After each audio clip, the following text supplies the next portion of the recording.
mwongeye kwirirwaho inshuti zacu muteze amatwi Gwiza TV, kwibanda hanini kenshi ku ijambo ry'Imana, guhimbaza, ibitaramo, indirimbo ndetse n'ibindi. Uyu munsi rero nk'uko mubimenyereye buri gihe tubahereza ibintu byiza kandi bimeze neza kugira ngo bidufashe kwinjira ndetse no kumva neza icyo ijambo ry'Imana riba ritubwira tubitishije mu myidagaduro. Ahangaha rero twatembeye kuri studio dusanga harimo abana bameze neza bakiri bato nk'uko bigaragara kuri kamera yacu. Batangire batwibwira. Murakoze, nitwa Niyibizi Edisa. Mugenzi wawe ku ruhande nawe yatwibwira. Murakoze, nitwa Niyomahirwe Jeannette. Nkaba nifuza nyine kuzagera ku rwego rushimishije, nkunda ibintu byo kuririmba cyane. None ko mbasanze muri babiri muri gukora indirimbo, iriya ndirimbo mwari gukora ubundi yitwa gute? Mwaba muturimbira akantu gato kugira ngo tubashe kwinjira mu kiganiro neza. Indirimbo yitwa Kuba Ndiho. Kuba Ndiho. Mwaturirimbiraho gato tukumva. Kuba ndiho ni wowe Mana, yataba wowe simba ndiho imbere yawe, nzanye amashimwe yo kugushima warakoze. Mwabyumvise rero ni abana nk'uko bigaragara ndetse n'uko byumva ucyumva ijwi rwose uhita wumva ko ari abana bafite viziyo, bafite gahunda yo kuririmba banahimbaza Imana. Urumva ni abana bafite ijwi rwose rimeze neza. Ati kuba ndiho, donc ndumva buri wese nubwo twirengagiza ariko kuba turiho ni ubuntu bw'Imana. Mwahisemo gukora indirimbo. Ese iyi ndirimbo mbanze mbaze ni iya mbere cyangwa musanzwe mufite izindi? Oya, indirimbo ni iya mbere. Ni iya mbere. Muvuze ko indirimbo ari iya mbere. Se igitekerezo cyabashemo gute cyo kuvuga ngo dufashe umwanzuro tugiye kuba abahanzi, tugiye kuririmba? Ese hari umuntu mwagendeyeho inzira zanyu zo kuba abahanzi, mbese bimeze gute? Ukuntu byatangiye kera tukiri bato twumvaga dukunze kuririmba bitubamo, twaya dushaka ukuntu twajya muri studio bikanga, ariko ubu ngubu Imana iradufashije tubigezeho, nuko byaje twamwe tubikunda. Byambuze ko mwamwe mubikunda. Iyi ndirimbo mwayanditse ryari?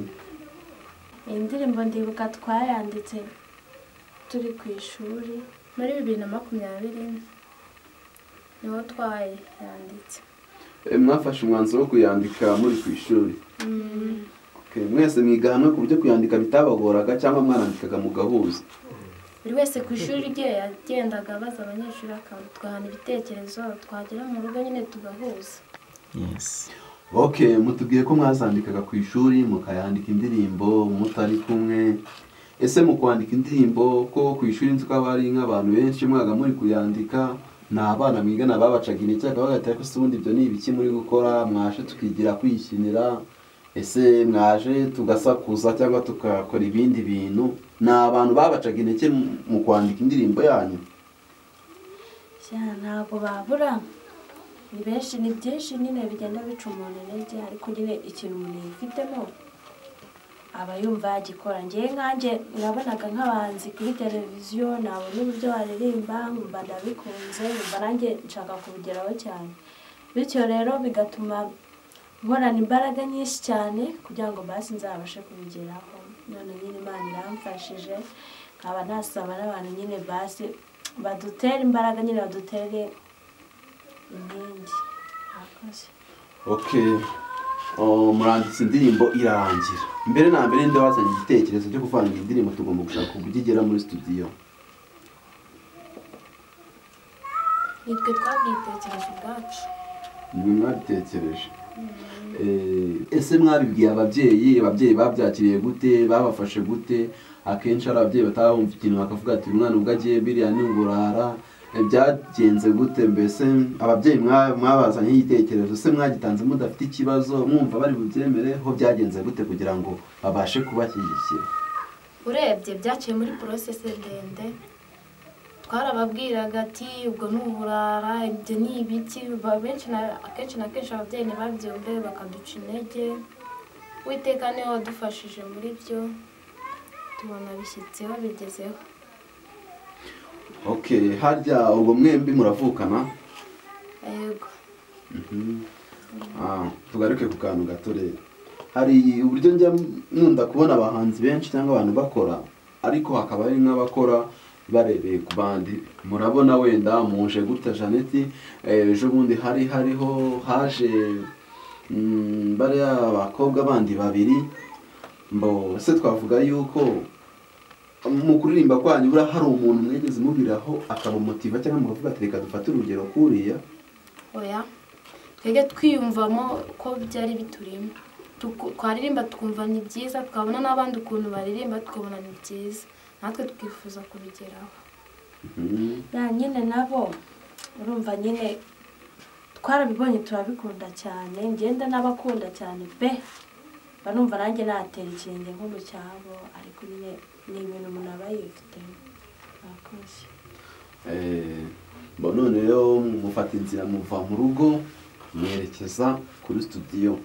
Mukigera muri studio bwa mbere ni iki mwabonye gihita kibatangaza kurenza ibindi byose mwajyaga mubona? Ese mwahabonye gute n'ubwo buryo ku buryo mwagezemo mugahita muvuga ati ibi bintu rwose biratangaje, cyangwa se ni byiza, cyangwa se ni na bibi? Mbese mukigera kuri studio bwa mbere mwabyakiriye gute, cyangwa se mwahabonye gute? Okay, twahabonye neza cyane, turavuga ati ibi bintu ni byiza, kumva uri kuririmba ukumva ni sawa, turavuga ati Mana urakoze. Muraza mugera kuri studio. Mukigera kuri studio bwa mbere ni iki cyiza mwahabonye? Se mwabibonye gute? Mwaratunguwe? Byagenze gute ugereranyije nuko kera wajya kumva, cyangwa se n'umuntu wabajyanye uko yajyaga ababwira uburyo haba hameze? Ese mwahabonye gute? Ni iki mwahabonye? Byagenze gute? Murakoze. Njyewe bwa mbere nkigera muri studio numvishe nishimiye cyane, kuko numvaga nshaka kuhagera cyane. Mbona ibyiza byaho, nyine mbona ukuntu bakora indirimbo, numva biranejeje, numva nkunze kuririmba cyane kurushaho. Murakoze. Wowe ku ruhande rwawe wabibonye gute, bitewe n'uko wabikekaga cyangwa wabitekerezaga? Murakoze. Uko nabyumvaga ndi hanze narahagera, numvaga ari ahantu heza cyane, noneho mageze numva birushijeho, ukuntu twakoze indirimbo noneho numva ni byiza, numva ndishimye cyane. Okay, reka twikomereze. Indirimbo ya mbere rero ubwo mukaminjiye muri studio, gutya tubasanze murimo kuyikora ntago irarangira. Indirimbo yanyu muri guteganya ko ishobora kuzarangira ryari ku buryo abantu bayibona? Kandi vuba ariko ntago twari twamenya gahunda uko bimeze. Ntago mwari mwafata umwanzuro w'igihe izasohokera muri rusange? Yego. Hanyuma mutangiye gutya, mwari mwabona umuterankunga cyangwa se umuntu uri kubafasha, cyangwa muracyari gushaka uburyo nabyo byazakorwa cyangwa byazakunda? Ntabwo twari twabona umuterankunga. Bantu muri kudukurikira rero, nk'uko mwabyumvishije, mwumvishije yuko rwose aba bakobwa babiri bafite impano. Ngewe baririmbye rwose numva ndishimye, bafite ijwi ryiza, bafite message ibyo baririmba. Tukomeza kubibutsa ko iyi ari Gwiza TV, ni televiziyo ikora online. Ikintu cya mbere mba ngomba kukwibutsa no gukanda subscribe, like na comment. Inkunga ya mbere ya rwose ukayidufasha, ugasharinga ibyo dukora, ukatubwira ati bimeze gutya.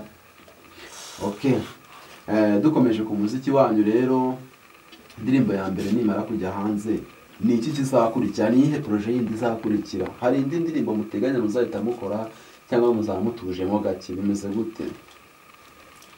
Yego, nakoze indirimbo zo, nyuma y'indirimbo tuzakomeza n'izindi nyinshi duhimbaza Imana cyane. Tuzakomerezaho gukora ibindi byiza byinshi kurushaho. Murakoze. Mukumva ko aba bantu bafite gahunda ndetse iremereye cyane, ntago ari ahangaha, ntago batangiye. Hari abantu baza ku kanya bagakora akantu kamwe bagahita babivamo. Abangaba rero bafite gahunda nini ndetse ikomeje cyane yo gukomeza mu buzima bwabo. Rero reka tuvuge ngo tubahe akanya muse nk'abasaba ikintu, mwasaba inshuti zanyu, mwasaba ababakurikiye kuri Gwiza TV, mwasaba abanyarwanda bose muri rusange icyo mwifuza cyangwa se icyiza mwabasaba kugira ngo ibyo mukora bibashe kugera kure. Abanyarwanda bose muri rusange yaba hanze n'igihugu, twabasaba kudutera inkunga no kudushyigikira, tukareba nyine uko twakigeza ku ntera ishimishije. Okay, murakoze. Akandi kantu nabibutsa, iyi ndirimbo mwebwe mukomeje kudutega amatwi nizasohoka nta handi zaca, ni kuri Gwiza TV. Ndumva muzayibona, nisohoka tuzabamenyesha muzayibona.